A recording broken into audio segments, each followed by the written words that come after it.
Hi, boys and girls. I am Lily's dad, and my name is Mr. Span for those of you who haven't met me. And today we are going to be reading the story of Ferdinand by Munro Leaf.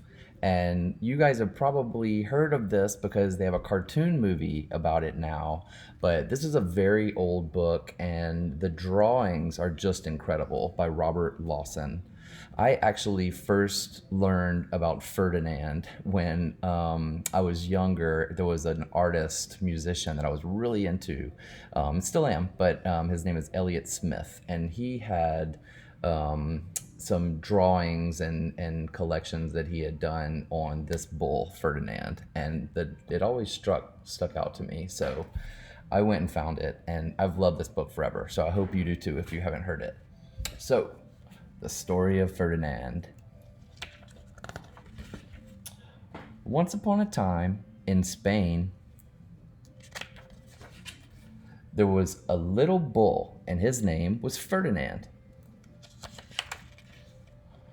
All the other little bulls he lived with would run and jump and butt their heads together.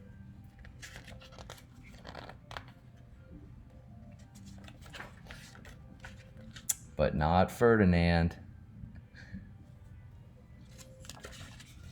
He liked to sit just quietly and smell the flowers.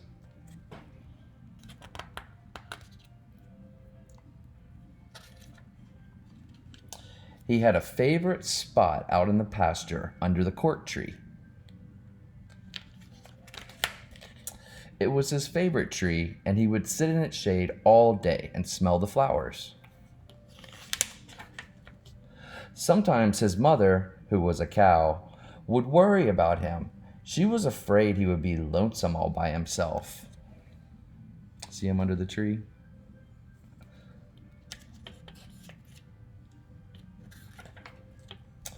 Why don't you run and play with the other little bulls and skip and butt your head, she would say. But Ferdinand would shake his head. I like it better here where I can sit just quietly and smell the flowers. His mother saw that he was not lonesome, and because she was an understanding mother, even though she was a cow, she let him just sit there and be happy.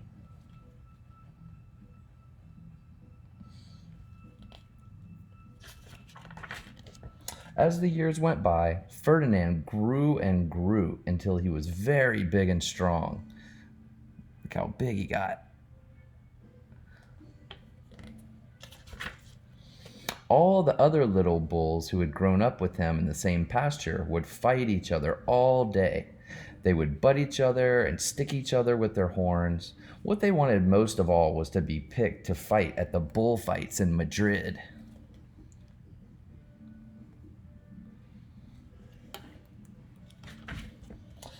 But not Ferdinand. He still liked to sit just quietly under the cork tree and smell the flowers. One day, 5 men came in very funny hats to pick the biggest, fastest, roughest bull to fight in the bullfights in Madrid. Look how silly they look. All the other bulls ran around snorting and butting, leaping and jumping, so the men would think that they were very, very strong and fierce and pick them. Ferdinand knew they wouldn't pick him, and he didn't care, so he went out to his favorite cork tree to sit down. He didn't look where he was sitting, and instead of sitting on the nice cool grass in the shade, he sat on a bumblebee. Well, if you were a bumblebee and a bull sat on you, what would you do? You would sting him, and that's just what this bee did to Ferdinand.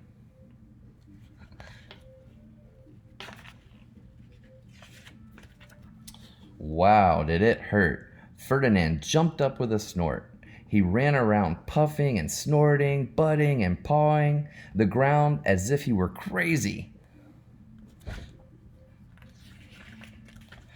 The 5 men saw him, and they all shouted with joy. Here was the largest and fiercest bull of all, just the one for the bullfights in Madrid.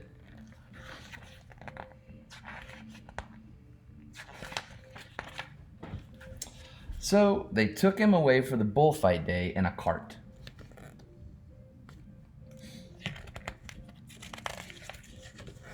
What a day it was. Flags were flying, bands were playing, and all the lovely ladies had flowers in their hair. They had a parade into the bull ring. First came the bandolieros with long, sharp pins with ribbons on them to stick in the bull and make him mad. Next came the picadores, who rode skinny horses, and they had long spears to stick in the bull and make him madder.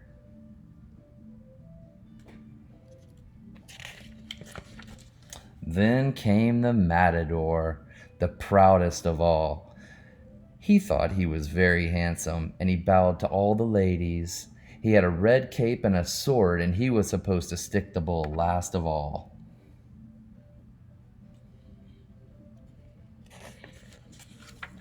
Then came the bull, and you know who that was, don't you?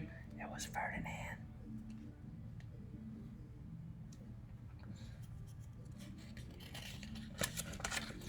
They called him Ferdinand the Fierce, and the bandolieros were afraid of him, and the picadores were afraid of him, and the matador was scared stiff.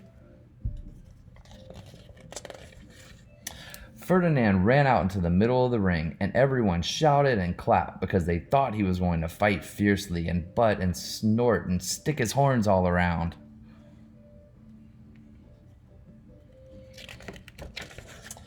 But not Ferdinand. When he got to the middle of the ring, he saw the flowers and all the lovely ladies' hair, and he just sat down quietly and smelled.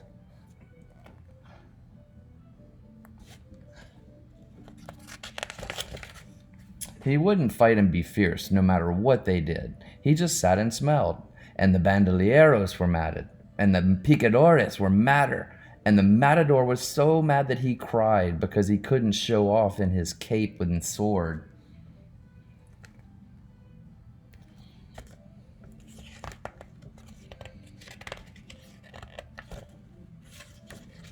So they had to take Ferdinand home.